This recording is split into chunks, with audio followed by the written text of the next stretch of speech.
clean it Yes. and draw the inferior picture. Let's now clean it.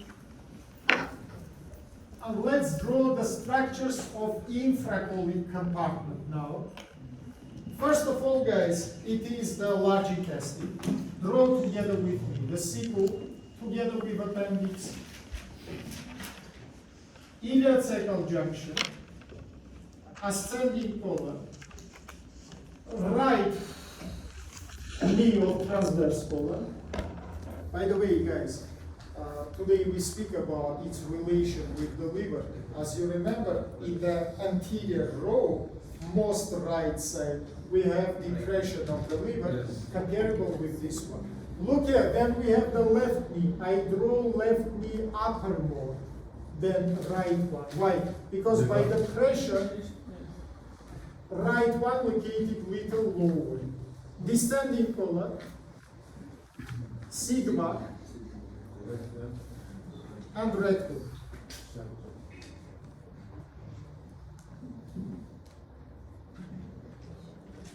Now look to me. Little bit left from midpoint of transverse colon, I draw the first portion of our jejunum. How it is originated, meaning look to me. It is so-called trace ligament, or otherwise we call it duodenojejunal ligament. The place where jejunum from retroperitoneal space become to the peritoneal cavity. Duodenum, except superior horizontal part, located, as you remember, retroperitoneal. Then it is perforated, the peritoneum of posterior wall, forms the duodenojejunal ligament, or trace ligament, and become to the first portion of intraperitoneal small intestine. Anatomically, duodenum also included in small intestine, but surgically no. Surgically, then we say small intestine, we mean jejunum and ileum. Duodenum, it is separate portion of the digestive tract.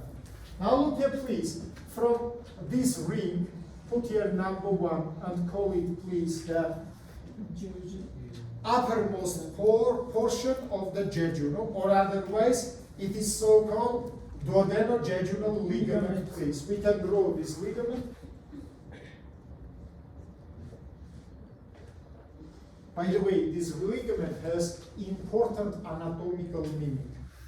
If you need to find the first portion of the jejunum, you inserted your finger below the transverse colon, and from midpoint you push it into the left side. Then you push it to the left side, you feel the transversely located ligament, which doesn't give chance for your fingers to go more left. It is first portion of your jejunum, place of formation of the duodenojejunal ligament.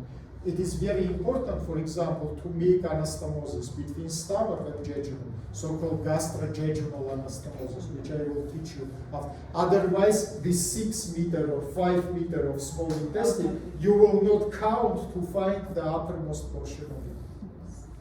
Now look, please, from this ring, I provided double line into the terminal portion of the small intestine. This is terminal portion of small intestine. Call it, please, ileocecal angle.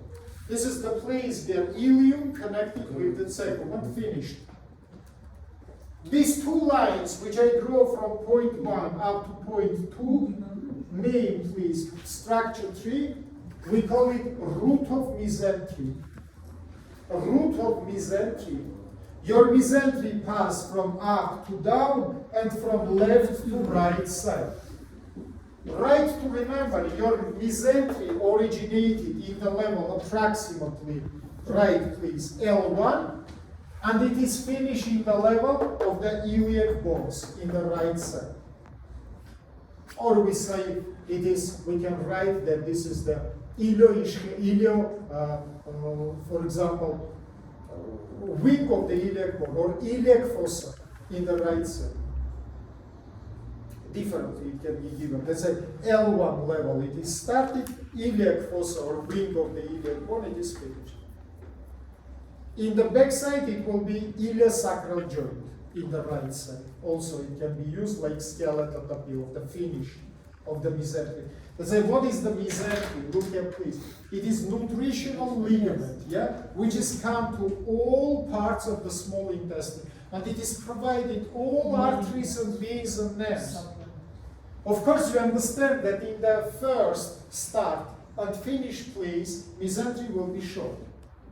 In middle parts, the length of mesentery become to 25-30 centimeters. Let's say middle portions of small intestine is very movable. Why first and last is less? Because it is place of starting and place of finishing of this ligament. Let's continue. Now I will draw again the same red structure which is drawn previously.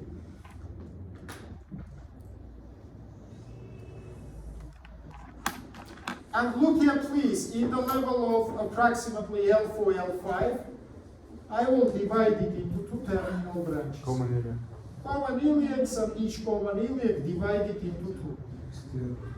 This will be internal, this will be external. Internal and external. This is common.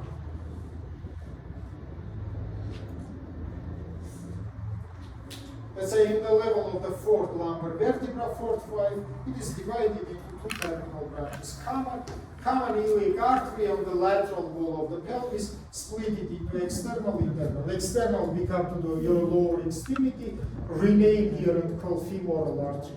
Internal supply the organs of the pelvis. This is all necessary structures. Now let's start to draw the branches. First branch which I draw, again it is single branch.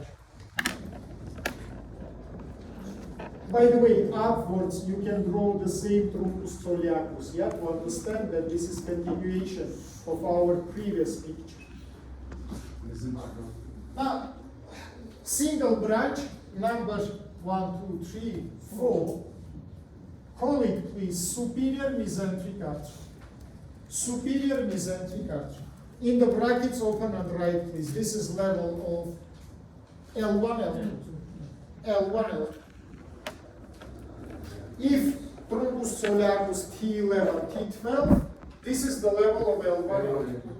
Now look here, please. It gives huge amount of the branches in retroperitoneal space. And these all branches descending to down, but one branch ascending to up. This ascending branch, name number 5, and call it pancreatoduodenalis inferior. You remember previously we drew pancreatoduodenalis superior. This is pancreatoduodenalis inferior. In the brackets write, please, it is supplied head of pancreas and duodenum below the level of papilla duodeni minor. If previously superior above the level of papilla duodeni, this is below.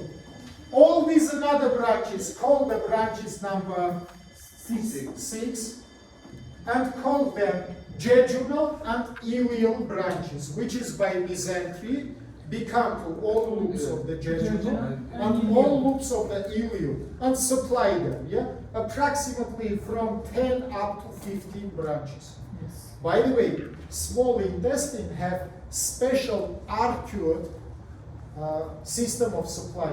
As you remember, each primary artery, jejunal or mesentery, divided into two terminal branches.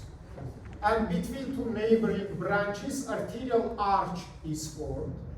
And from this anastomose, again, two branches is originated. And again, between neighboring branches, anastomose is formed. Again, originating terminal branches. And again, anastomose, and like this 4-5 times. And finally, from last anastomose, straight vessels is originated, which is come to the intestine and supplied. This is arcuate system of arterial supply. What is the meaning of it? If one or even two from main arteries will be closed, intestine will receive normal vascularization. In the practical class, we will continue our picture. Many attention.